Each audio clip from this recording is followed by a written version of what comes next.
અહીં ઘરડા જ માણસો આવે ને જોવા થોડા આવે. ઓ yes yes yes.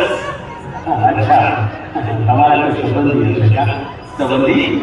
No no no Popatji, my mother. ઓ બરાબર બરાબર. એટલે તમે તમારા બાને મૂકવાના છો એમ ને? યસ. શું કરું કાકા, થાકી ગયો છો રોજના ઘરના ઝઘડાથી. એટલે અરે દીકરા, તારા જન્મ પછી આ તારા કજિયાને તોફાનની થાકી આ તારા મા બાપે તને અનાજમાં મૂકી દીધું હોત ને તો એની આજે સફળ ન હોત.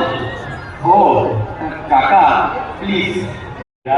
અહીં ઘરડા જ માણસો આવે ને જોવા થોડા આવે.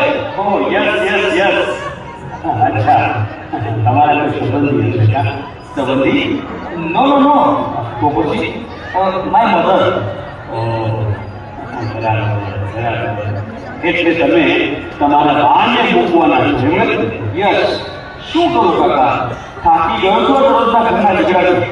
એટલે અરે દીકરા, તારા જન્મ પછી આ તારા કજિયાને તોફાનની થાકી આ તારા મા બાપે તને અનાજમાં મૂકી દીધું હોત ને તો એની આજે સફળ ન હોત. ઓ કાકા પ્લીઝ. જરૂર જરૂર, તું પત્નીને સાચવ, એને માયકા સસરા દઈ દે. પણ બેટા, સાથોસાથ માને સાચવવી તારી પેલી ફરજ ને ધર્મ છે.